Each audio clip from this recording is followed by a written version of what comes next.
Ok. Na kati maloba te me ndenge selon nzungu ndenge expliquer ngabo mutu musu pa koza pembe na fongoli pe ka compte yango. So za ande téléphone. Obi? Mutu musu pa koza pembe na fongoli pe compte yango okomi pe wa nini makambutu mais alakisi siko te makomi. Ah, mais c'est quoi, comment est-ce que bon qualifié pas nanga parce que alobini o ezolakisa ke fo ezala ngai.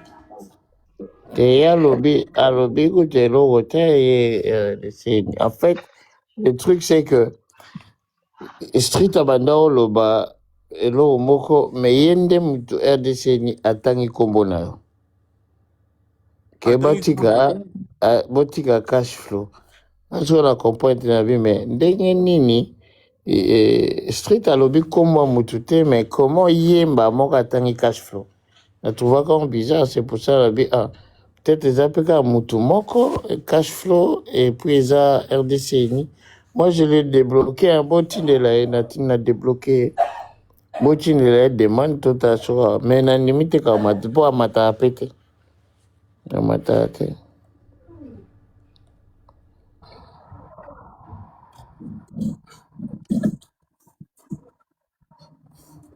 bon bref et puis Chris Dimel amoni yango mwa genre parce que même compte wana efingi yango asepeli te amoni ke ye azalaka na yo bien mais soki eza yo moko moto oza bacompte wana mibale eza mpe logique te bosololaka bien mais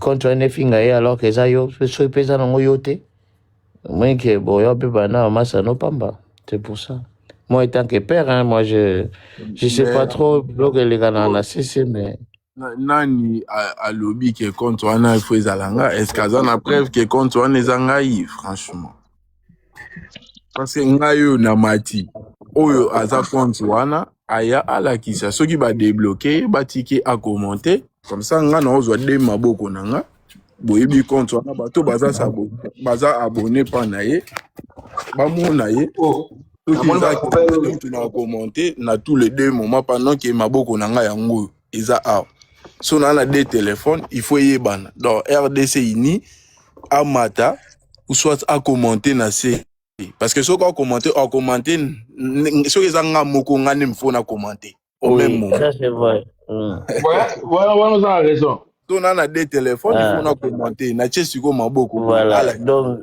RDC ni eza été parce que RDC ni yo a commenté yango nga siko napesi mpe argument nzungu atake banini je suppose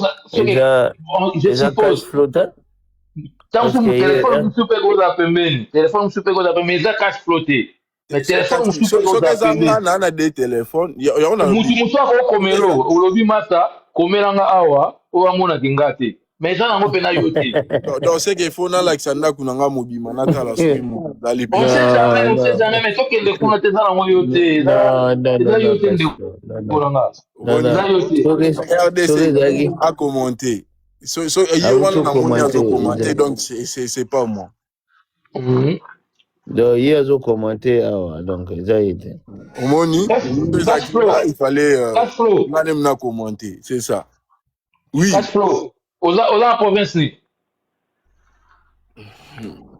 na Québec ok remarqué ba poubelle na ndako eza ba poubelle ya Québec biso bato vana baquébécois tozala na mwa accent na biso ya makasi Québécois bandeko eza cash flotte parce que nani azokoma donc so ngale mtu naza RDC ni fo ngale na commenter donc maboko na nga ngoya en tout cas ndeko RDC ni désolé soki ozosa ba biloko boye eza bien te donc c'est mieux au mata akomi nga mutu na yebisi cash flow aya yemta bengio ya boye non même pas mutakomeli nga je pense eza kiala ne muta partage lenga yebisi nga na mata ye na monité kiala yo pas za likolo aloba je pense ye ne muta tindeli nga na mata Bon, c'est que RDC Union et ça qui est là. Non, ça qui a la ABC. Attends, Nzungu, c'est ça. Voilà. Tenga na mona ite ke batanga kombo Non, batanga kombo cash flow na 3 comptes. Babé ça mutu moza cash flow. Bon, eza cash flow parce que cash flow ati maboko ne wana on a vu hein. Nde soki tobetaki libaku pona frère en tout cas RDC mata pe kaka te.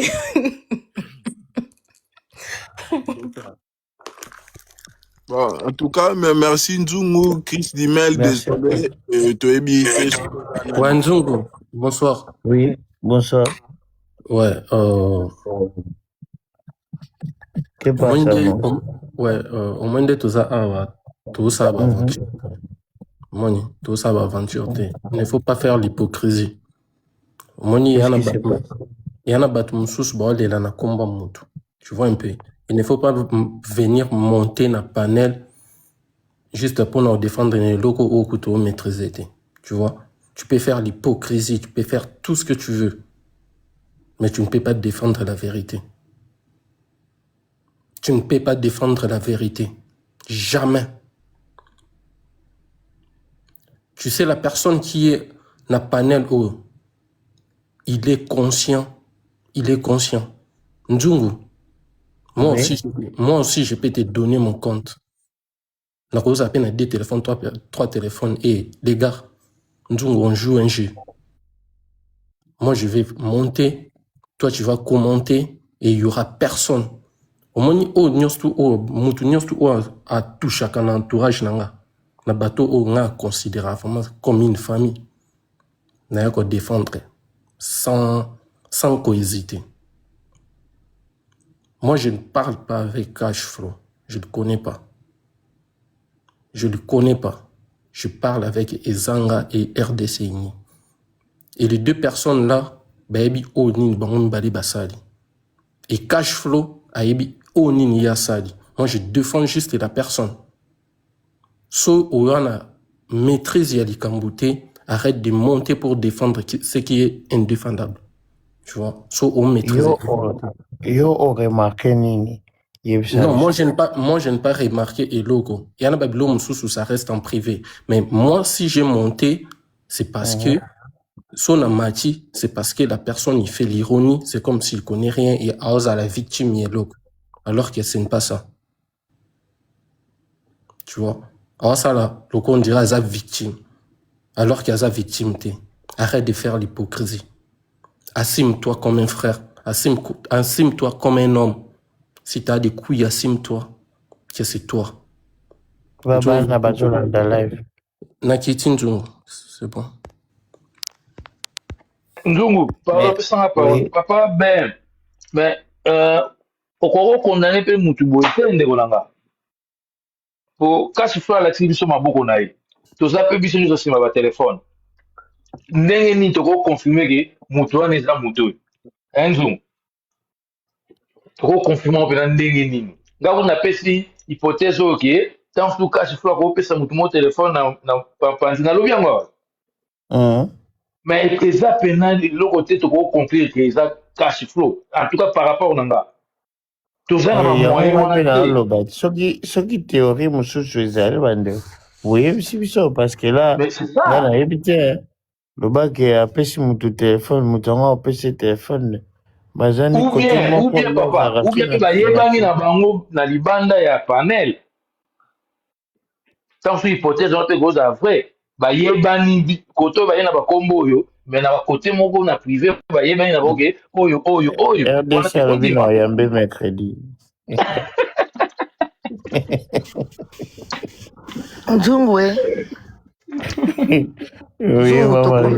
tokomi minuit na France.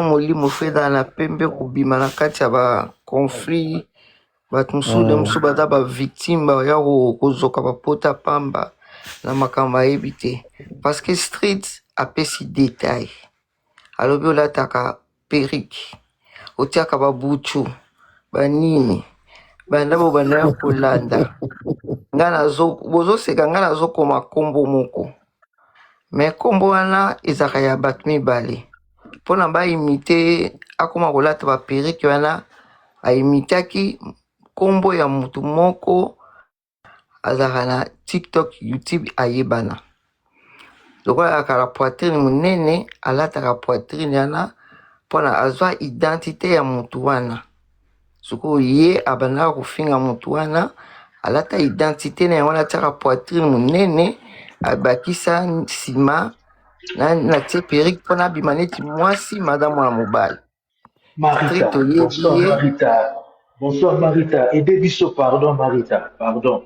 non street ayebi ye mwana mwasi yango oyo ye ayimitaka komone neneya me sikoyo neneya oyo bino boyebi nde bayimitaka soko ni boluka sikoyo mutu ayimitaka neneya alataka aza mwana mobali alataka peri nani bokeno luka ye na TikTok. Voilà, street yo mutu olobi fallait expliquer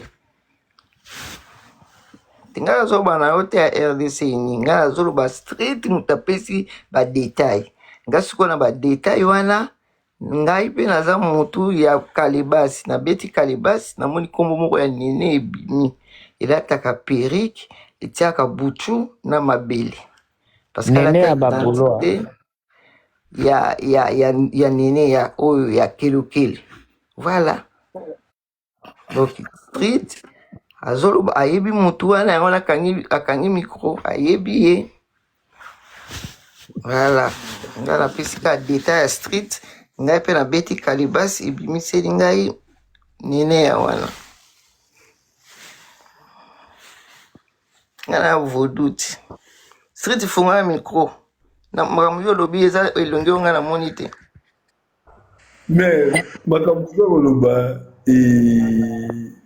ezali yango mais nga koti na kati ya makambo na bino te leo yo ozoloba nga nazaka mutu avodu namoni me akoti na makambo yango te nga makambo aza koyebisa yo mama Rita nga nazoyebisa yo likambo ezali awa imposter mutu nyonso to ayebi ye totangi kombo mutu te il faut tozala clair ndeko moko azali na se ndeko RDC ini nde mutu atangi kombo ya cash flow mutu moko atangi kombo ya mutu te nde bato basutuki mais ye RDC ini abomanaka na bato nyonso tu mais cash flow mpe asololaka bien na bato nyonso tu likambo ezali wana bato mosusu bazesentir lese mais bato bayebaka kino ndeko na biso RDC ini nga naza si à 100% j'ai mis ma main à couper atiaka babuchu alataka plante atiaka perike ayaka awa na nzungu nga deja nabenga ye mademoiselle nabenga ye mpe ndeko na nga mwasi nabenga ye ndeko na nga mwasi soki nakosi akoki komata mpe sikoyo tofandi ata 1 heure du temps bakonti mosu ekolimwaka nde tofandi 1 heure du temps kaka ebele te 1 heure du temps bakonti mosu ekolimwa nga naza street maire na badrone etambolaka partout ndeko wana asalaki erreur moko na vie na ye alingi akota esika bakotaka te yebai te ekuke nyonso to ekuke nyonso tu bakotaka te ekuke nyonso tu bamonaka te bamakambo nyonso tu bayibaka street makolo te nga na street nga so na otambola nga naza ezemo nga natambolaka maboko na se makolo likolo nga natambolaka maboko na se oyibaka makolo ndenge nini nga bayibaka nga makolo te bayibaka nga makolo te nga natambolaka mpenza keno maboko na se makolo likolo ndeko wana alingi koyibaka makolo naza quand même kolo panel mais bokotinga zamba donc botika nga pour l'instant nde mwana bato aye komibimisa atie maboko na ye botika ye soki namonaki elongi na ye nanga nayeba detail mpo ya maboko na ye aza mpe na droit mibomba ase protéger elongi na ye mpo eza réseaux sociaux mais maboko na ye namoni kaka maboko soki namonaki elongi na ngai atia kaka elongi onga namoni na kalibasi wana ya mutu alataka mabele soki botika ye Nga elonyana na Kalibasi Nzungu. Street muta apesi nga ba détail. Merci. Botika kaka ndenge wana. Mutela munene nga vana kita naga na conseil moko. Ouais.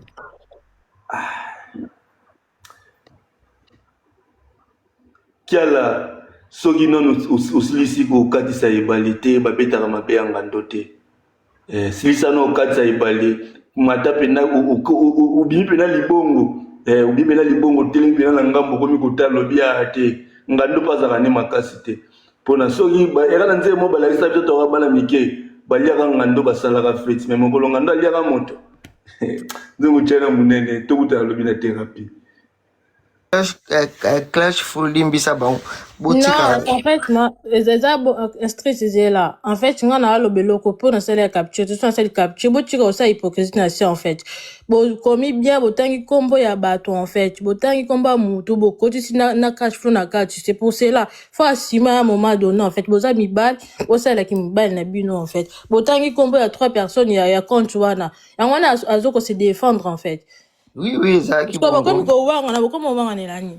Bawangani te ezalaki bongo nga pe nalandaki mutu atangi ezalaki yo bomonaki Marita batangi non batangi kombo na ye en fait ya kashi na kati botiko wana Nzungu Mama Rita pardon Mama batangaki yango na ngai batangaki te nga mutu na lobi et j'assume yo mutu lobaki ngam na lobaki et j'assume pardon s'il te plaît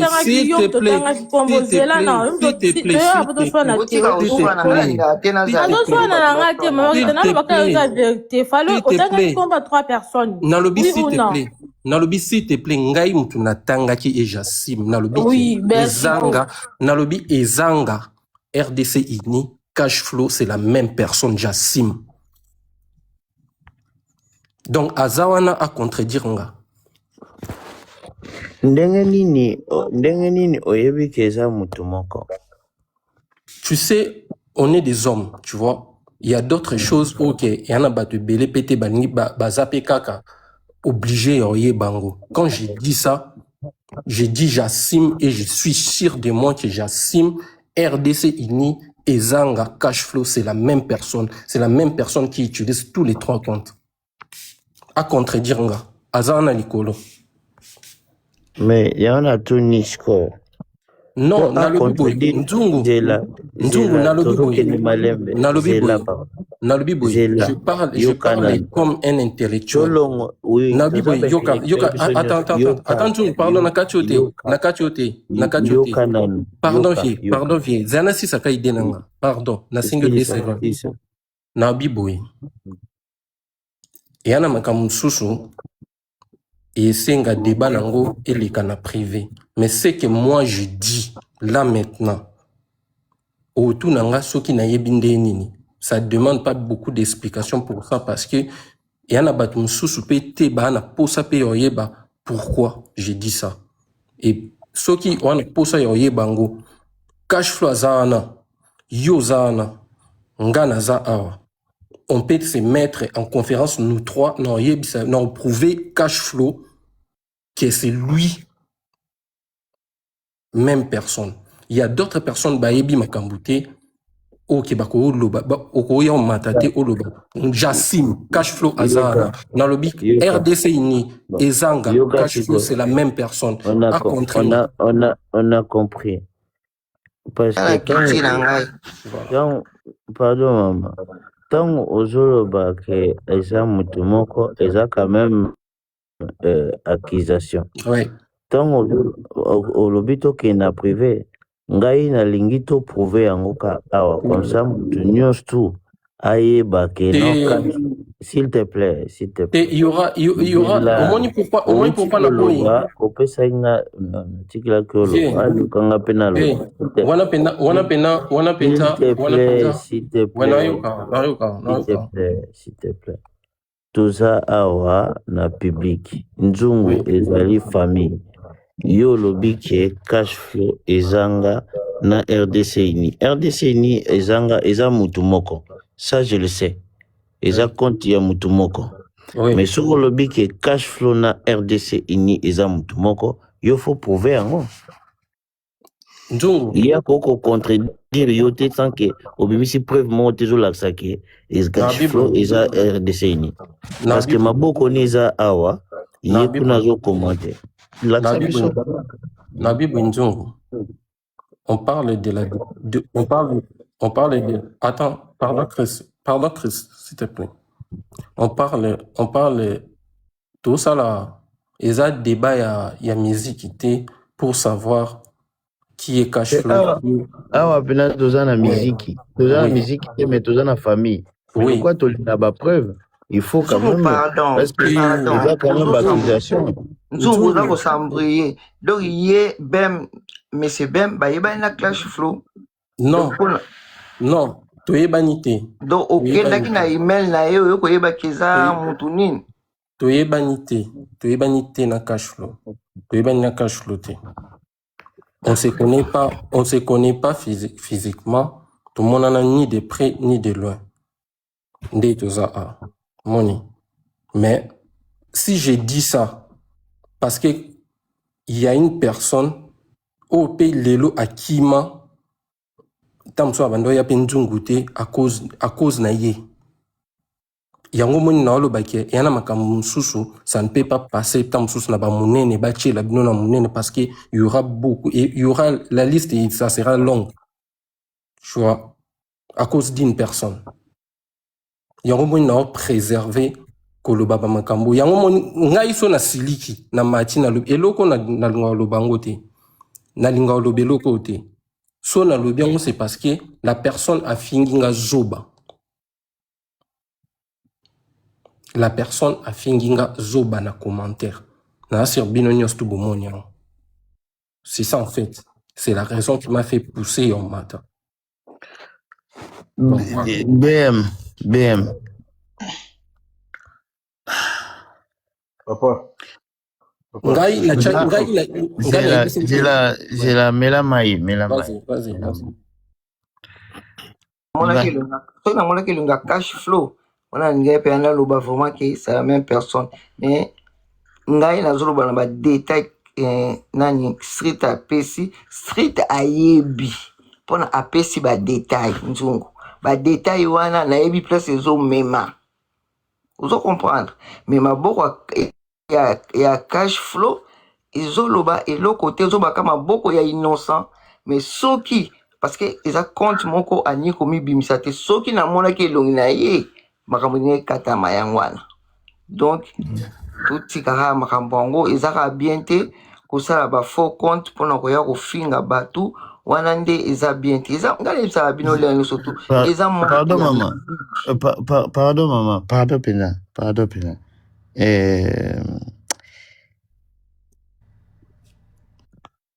motion et à Kinshasa bon n'a pas cash flow mais BM au monde de Zaboué c'est une famille mais ce qui accusation moko ezali peu importe donc on le battre qui eza yekuna pour ceux qui prévésate et aux la paix bien te pona biso Kinshasa ngolo bani papa. Bonsoir Ben. Bon, dans la landio ndenge lobby na koyoka yo vraiment dans la détermination pour la confirmation na makambo ozoloba. O kasi flow pas wana. Aoyoka yo ndenge ozoloba. Mais si ko to retourne na kasi flow te pas dans un tribunal te nini. Mais le quoi yo mto yé confirmer que les trois noms c'est juste une seule personne. Faut peut-être savoir ko ba détail to ko ke na privé. Vous comprenez? Pour bateau nous bazar 110 personnes, 210 personnes, to ko ke na privé te. Le quoi yo yé biso confirmation que c'est une seule personne nous tazana trois noms oyo. Et ça a mis au petit détail. En tout cas, na posa na ngate, mais c'est là va dire na yo et vous allez mieux. Merci beaucoup. Ouais, merci Kinshasa. Et qui vous dit que Maboko Obomona Oeza cash flow? Parce que les compte nae, il est pas zoloba. Yango na obi. Compte P à RDC ini P ezapé compte nae akoma penase. je vois oprouvant onde nini eza compte na ye. Et bon, yes, yiko oprouvé biso pende nini ki eza compte ya cash flow. Mais ye cash flow compte na ye wana maboko oui. eza cash Oui, flow mais te. Eza ya cash flow. Po ngai compte na ye nayebi ke o compte ya cash flow mungongo cash flow o aloba na live. Non, nga na tuni kasi on azo répondre yo te papa. Oui. Zela otuni nga question na répondre yo ke cash flow nga nayebi ke eza ye mutazo loba wana po nayebi compte ya cash flow tokendaka ne pe na ndenge amataka pe awa na live asololaka na live cash flow ye sikoyo yo mutozo loba ke eza cash flow te il faut prouver biso ke eza cash flow te. Nga pe na tuni Libgar a telemi asimbi poubelle atia maboko na poubelle et téléphone na ye etelemi.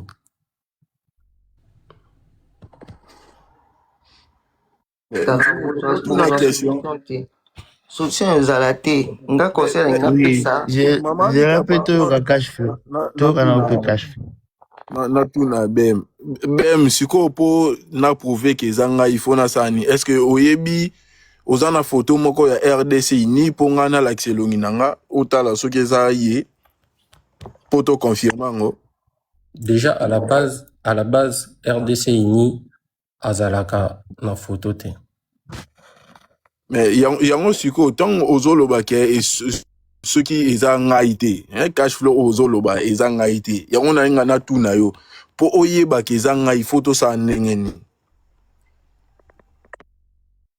parce que au lobby ke maboko oyo ezolakisa te ke eza ngai siko yango na nga na tuna question po oyeba ke eza ngai faut na sa neti ndeni eza yete na oki voir on eza yete.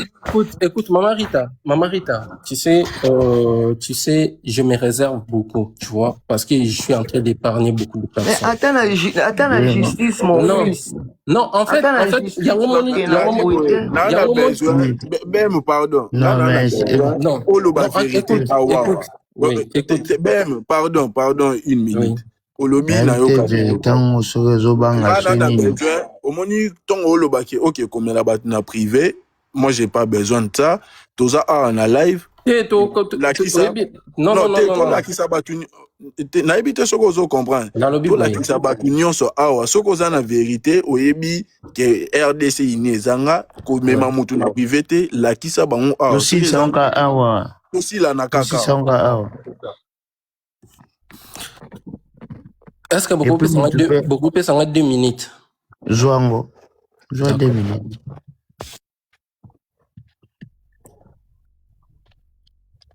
Tout si ça encore awa. Flo, est-ce que la moto ayebi makambu street na tuni street okiti na se nazomona na fenêtre okiti po ani parce que street ayebi mutu oyo alobaka nga na se na pesi bino détail na ye mutu siko alingaka sukisa makambu ezali RDC amata ntongaki toyeba po mutu street alobi elongine mona na kale asaka ba panel street alobi pe lobi le akenaki na live na ye azaki na 2 personnes mais utaki kofinga atindaki alobi bongo ti c'est ça. Cash flow, yo font les live lobby. Oui, nga font les live lobby. Yo dagi na 2 personnes. Nazaki na ba Zambrano, nazaki na ba Sublime, Immeuble, c'est ça. Nazaki 2 personnes. Ezaki yote, ezayete. Soki ya fungolaki live lobby ezayete. Mais ya pesi ya suki na mabere wana nga na yebisi bino. Nakiti kaka. Nakiti njo utika eza même limbisa ndeko na eza yete butika. Eza soka bimisaki elongi mais na voix pende po nga na yebi voix ya wana mususu na landa ke mingi lera lobaka saka lokwa mwasa bombi mabere na ye wana atiaka aseka. Na yebi voix na voix oyo street alobaki bongo eza figure du style en fait. Pona olobaki après ça RDC abenga ye mwana mwasi mais azani mwana mobali. Nzongo. Figure style azoloba otiaka na matobe na peri. Na kiti pona nini eluka makamusu ye wana. Mama Rita nayebi street bien. Mutu moko ayebi street loko ngazate. Nayebi street bien. D'accord. Bon, la Kitty. Merci. Papa, moi, est-ce que je peux dire quelque chose, papa? Oui, toujours. Bon, moi, c'est moi la première personne qui suis montée pour manifester mon indignation par rapport à tout ceci. C'est moi qui suis monté et c'est moi aussi qui citais le nom de M. BM. C'est moi aussi qui dis que, bon, parce que je lui ai demandé à M. BM que c'était vraiment cash flow. Je lui ai demandé, il a dit oui, c'était. Moi, tu nous prêches l'amour ici. C'est pour ça que il y a quelqu'un qui t'a posé une fois une question. Pourquoi les gens revenaient tout le temps ici? C'est parce que ici, c'est pas presque une famille, mais c'est une famille. Beaucoup de gens ici se connaissent. En tout cas, de noms d'utilisateurs souvent, et de voix quelquefois, et comment on interagit. C'est cette même famille-là que l'on amène avec nous ailleurs, où on va suivre les autres. Moi, j'ai toujours dit. Soki batu bakoti na compte na nga ba omona pe photo na nga ezala nango. Peut-être batu musu ba yeba te. Bokota ba omona na compte na nga photo ezali. Donc moi, je n'aime que Fally. En tout cas, moi, je n'aime pas les autres personnes. Surtout toutes ces personnes qui ont insulté même une seule fois ou une petite fois Fally de leur vie. Moi, je ne les aime pas. Je vous le dis aujourd'hui la vérité, je ne les aime pas. Je ne les porte pas dans mon cœur. Mais depuis que je suis arrivé ici, tu nous prêches tellement l'amour qu'on commence à aimer aussi les personnes qui aiment les autres artistes. Et c'est même pour ça que lorsque je suis ailleurs, je dis bonjour à tout le monde. C'est même pour ça que je ne parle pas à jeu d'esprit n'importe comment. C'est même comme ça que j'ai appris à l'aimer au-delà de tout. C'est comme ça que moi aussi j'ai eu une certaine affinité avec Cashflow. Mais maintenant, la personne qui m'a insulté en bas, si c'est la même personne, c'est pour ça que je suis monté pour dire que je suis très très déçu.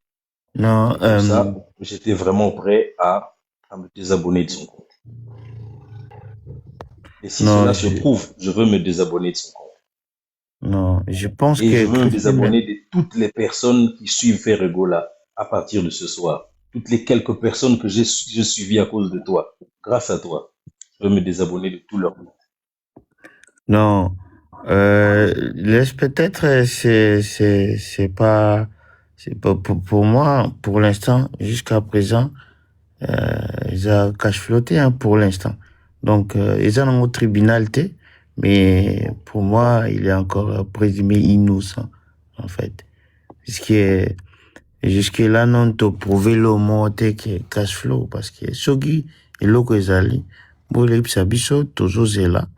Cashflow zawana maboko nezawana azokomate RDC ni azokomanase donc eza pe na RDC auti okomake wayo moka ebi eza Kazilas XX Delirium acha yoka déjà une fois donc on peut toujours demander na XX a web sabiso BM toujours ka osenga 2 minutes ouais na senga 2 minutes ouais Nalingana zo 1 minute avant BM. Ouais, vas-y. Vas-y, Gassi. Moi, j'ai connu le procès de tergiverser les Solongo. Je comprends un tout petit peu BM. En tout cas, Mouki Penza. Mais pendant le cas de l'Exolongo, au moins, quand tu as le Belawana, j'ai que lobby, tant que tu as qui panel et pas info. 16 coach à Mouton Sourdine, s'il te plaît. Toujours traiter notre dossier, s'il te plaît. Coach à Sourdine, quand tu as le Belawana, tant que tu as le panel et pas info. Et finga ngai. Lelo. Na bouton lelo et fingi Chris Dimel. Alors, le comment tu as sûr, c'est que la personne en question utilise 2 comptes. La moindre chose à ça là, c'est de bloquer ces 2 comptes là. Et c'est tout. Parce qu'on se plaint, il y a manque de respect. Ici, on prend le respect. Donc, ce qui montre tous les jours à Yaga, c'est pas parce que Ayaga a commenté, dit tout ce qui Ayaga pas manqué de respect. Tout bloqué par compte naïe. À que nous sommes là, compte pour Yaga commenter. Maintenant, ce qui est cash flow. Tu as vu qu'Ayaga, cash flow, Ayaga avec respect. Nous, on se plaint seulement, il y a un finger. Il y a manque de respect. Ce qui est cash flow, mon collègue, il y a un manque de respect, tout de suite, tu vois que, ils aillent. Pour te dire que cash flow, dans Ayaga, à manque de respecter. Mais au moins, Papa, quand il y a le banana qui n'a pas Ebola, il n'y a pas un homme. Voilà, maintenant, par contre, l'autre début, ils ont eu un manque de respect. Tu bannir un go, tu perdre une zone. Ok. Merci. Merci, l'intérêt. Merci. Monsieur BM, vraiment, toujours pour clôturer les Cameroun. Ouais, en fait, je voulais divulguer Biloko, mais par contre, la personne la concernée, non, je le fais pas parce que il semblerait que c'est des personnes différentes, tu vois. Ayo se rendre compte après, tu vois. Mais par contre, t'es na PC lengi, tu vois. Au lobby? Na PC lengi. Mais par contre,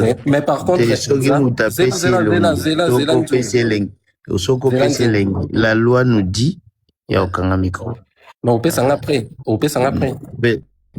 Micro, papa. Voilà. La famille, Une minute, hein?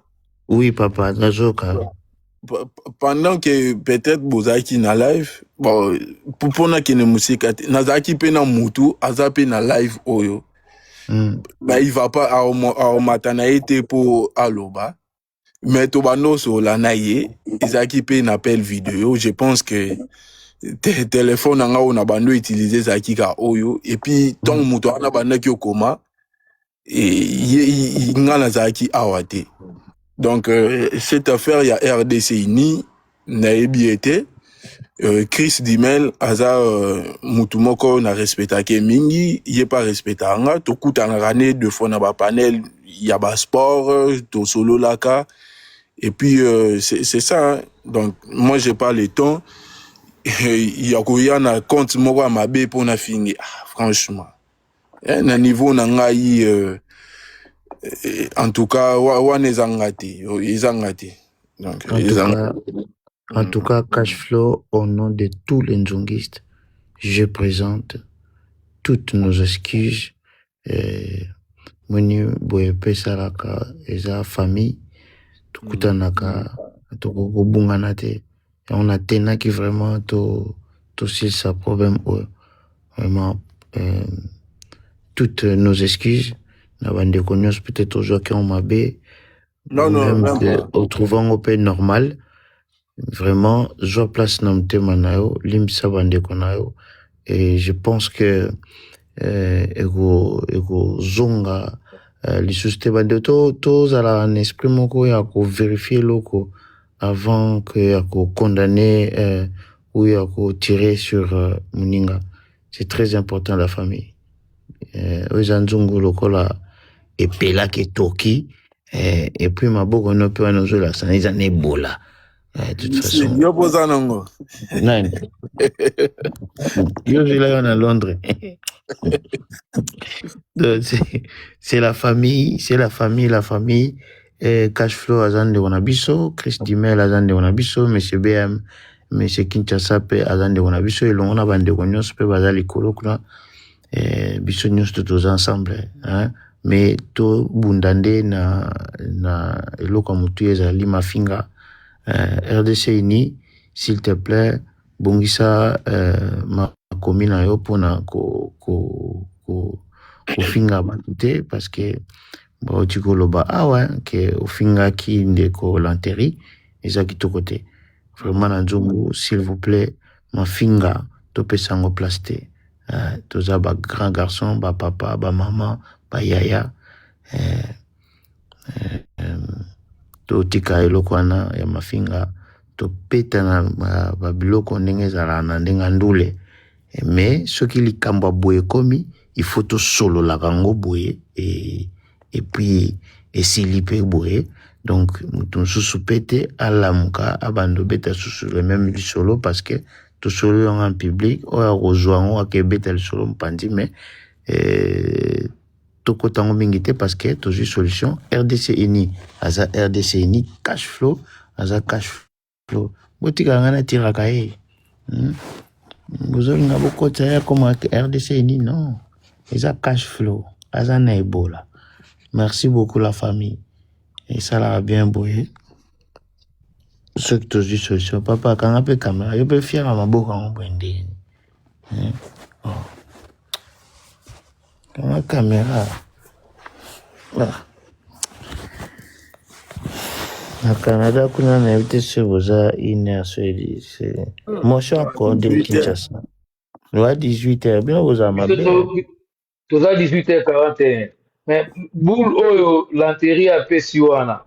Pour la nuit bloqué dans des comptes, on a été tout à la seconde sur les armes. Mais il que c'est pas important quoi.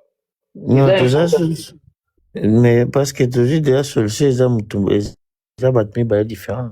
Cash flow, ma beaucoup n'ango banda tsayi ma beaucoup. Ce qui vraiment y a dit série, on a changé formé. Mais dès que ce qui va bolim bisiwana bani, c'est bon. Hein? On passe à autre chose.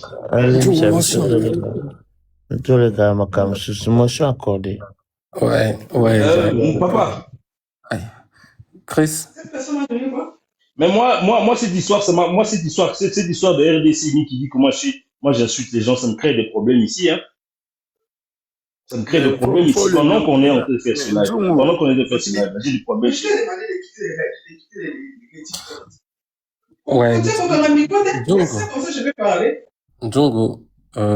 Djongo, faut bloquer KRDC parce que, pardon, Djongo, je pense qu'il faut bloquer KRDC. Ceux qui commis qu'on crée les baninga, lapin, je pense qu'il faut bloquer kaka. Donc même si ils ont fini raté, il faut qu'on bloquer pour déranger baninga moussouti. Ça on dépend de Nandjung, mais pour nanga na senyo ceux qui ont dérangé bandeko, il faut bloquer. Merci. Ok. Ouais, Ndongo, j'allais dire, c'était tellement intense la situation, tu vois, parce que au moni quand on a donc ça sert à rien de montrer peut-être quand on a tout à l'heure, ça sert à rien de montrer parce que peut-être on s'est mal compris. Donc je dis merci à Queen Sissi pour l'éclaircissement. Donc voilà, cash flow peut-être aux innocents sur cette histoire. Donc voilà, je peux dire désolé comme un homme. Donc voilà. Donc si peut-être est lésé, mais par contre un jour la vérité est papa non on a lobby peut-être un jour et là de mon côté non on a lobby un jour RDC Nina Ezanga donc voilà Ezanga je pense à Mata déjà na live encore na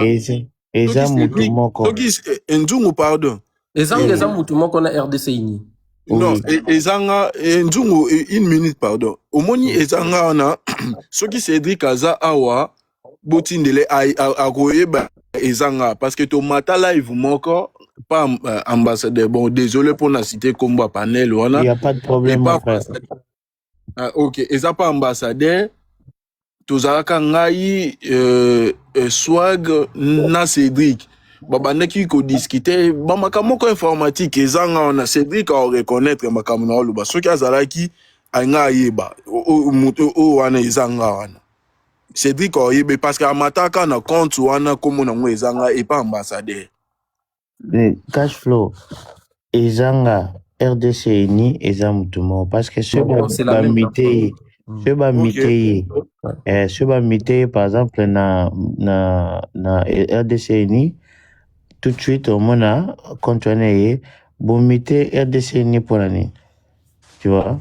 Donc c'est que toyebi ceux qui ezabongo azamwa na mobali et puis après ça information kazalaka na Brésil. Donc c'est ça. Ezanga wana oya matin na panel wana. Il y a nani, y a ambassadeur, aloba za informaticien et puis azalaka na Brésil. Je pense déjà tout ça l'année débat moko et pas nani aza mobile oui, aza mobile. Et tout ça là débat moko et pas ambassadeur na compte wana komo nango ezanga na se rappeler nango. Bon, je sais pas azo se kaye moko en tout cas. Franchement. Tu sais, peut-être bino bozana ba jeune, hein, bozo CPA na ba koseka na yeba nini. Moi, ça me froisse vraiment.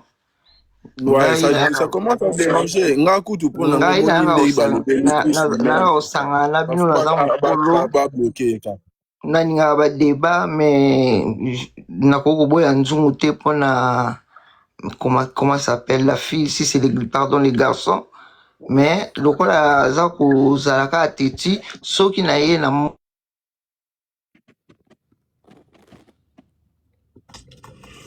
Ok, maman Nieta.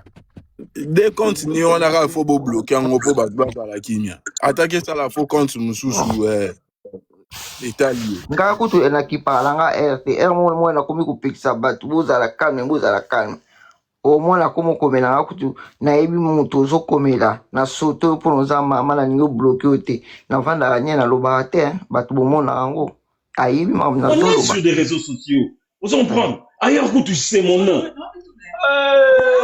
non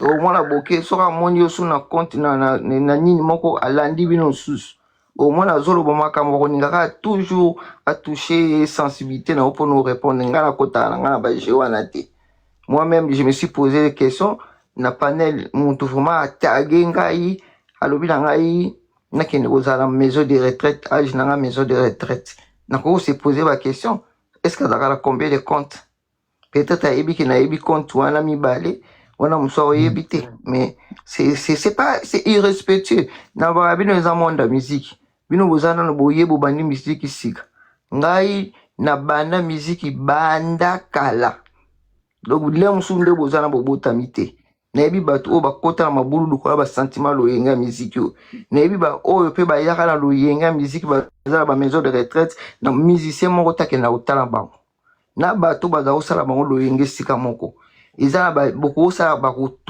commande bino bolobaka ba kovane baninga mais pas kobenga baninga bazoba ba kombo muso akomaka wana sans pudeur c'est pas normal la kiti na la tout désolé vraiment. Moi, je vais si dire c'est qu'il va bloquer. Parce que tout bas à la calme, mais comme ça, ça dérange au moni. Et ça a vraiment bien entendu. Donc, ce gars, il a tous les deux comptes vraiment. Bloquer kaka. Donc, attends la case sous live. Il y a qui créé un compte. Comme ça, tout beau, ça n'a. C'est le capé. Nga na protège à moutounios tout. Na pesa à moutounios aux chances. Parce que koyamba batu ezape don, tu vois, pape ça mutu pe chance. Ce que mutu azoyo kate, voilà. Il ne faut pas dire que je les protège. Comme toi aussi, je te protège. Mais olinga pete mutu moko aloba no mabe, tout compétent mso bilo mso pe yo lobaka, nyonso ezalaka pe kaka kitoko te na miso batu. Mais na protéger. Je dois protéger tout le monde. Couper ça, tout péchance. Tu vois? Mais ce qui est commis de tout excédé par le barboutou, là, on va prendre une décision. Mais protéger, oui, il faut que je protège tout le monde. Tout le monde. Kinshasa n'a protégé, Cashflow n'a protégé, BCBM n'a protégé, ceux n'a protégé Cashflow, tonga to le baka gezayemba mo biso to siliki. C'est ça. Donc faut topper ça à toute chance, mais ce qui est commis en excès, ben c'est là où on prend une décision, quoi. Voilà.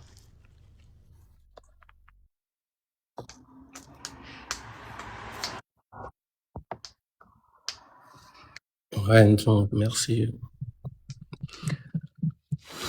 Très bien, merci à toi aussi, monsieur BM. Mais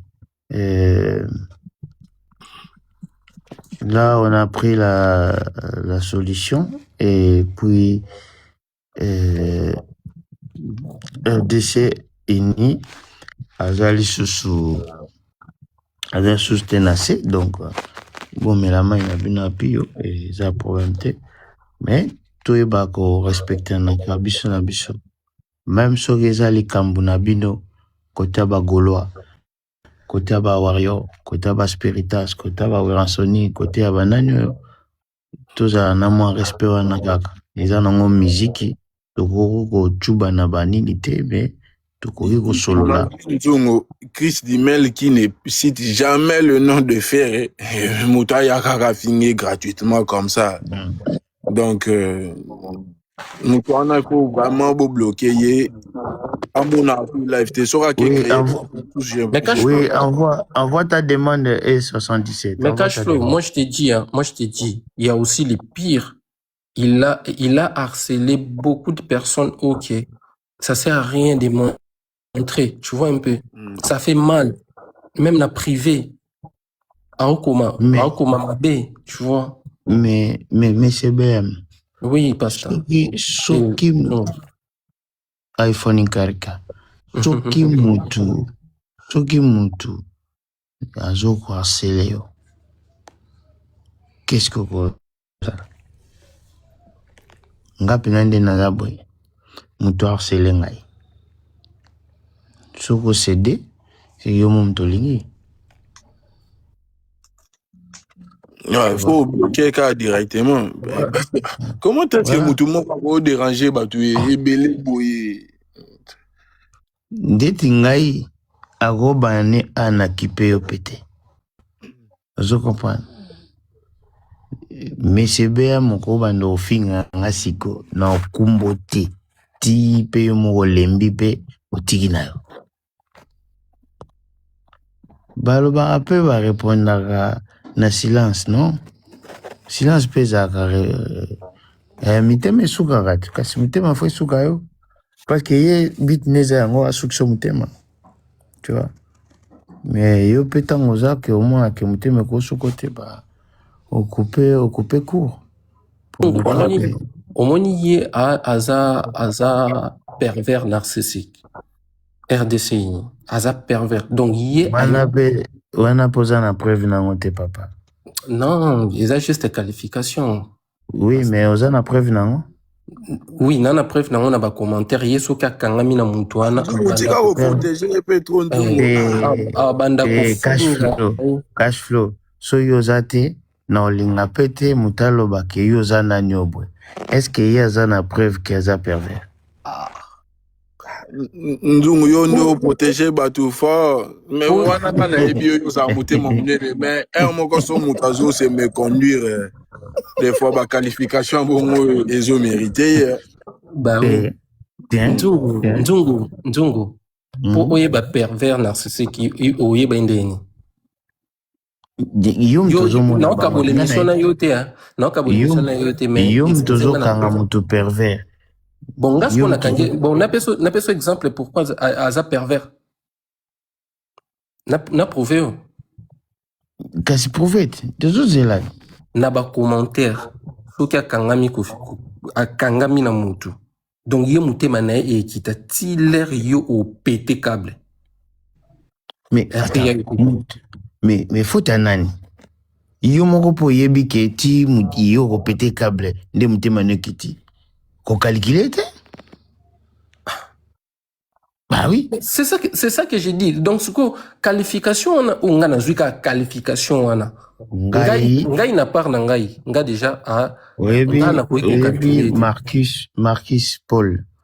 Yonde ce comprend des TV. Comprend des TV. Si, non, comprend très bien. Bakenda na RDC ni ma B awa. Mais au bout des moments, kuto komelanga nani Marquis Abipaya RDC ni achanga mal à l'aise. Mais yo kokipete. Tu me dois mal à l'aise. Bon, ya live te po mutu moko azotia mal à l'aise ye wana bakoma kosolola après hein?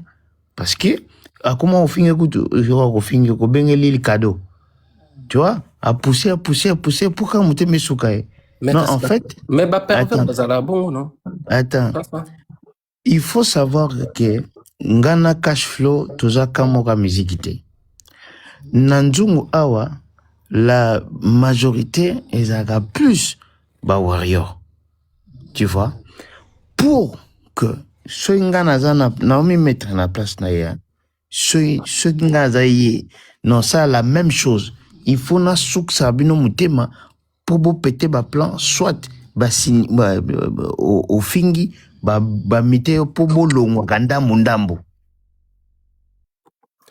soki na se retrouver na panel bagolois et que bagolois bazi belé nazanga moko na kosala kaka la même chose. Vous comprenez?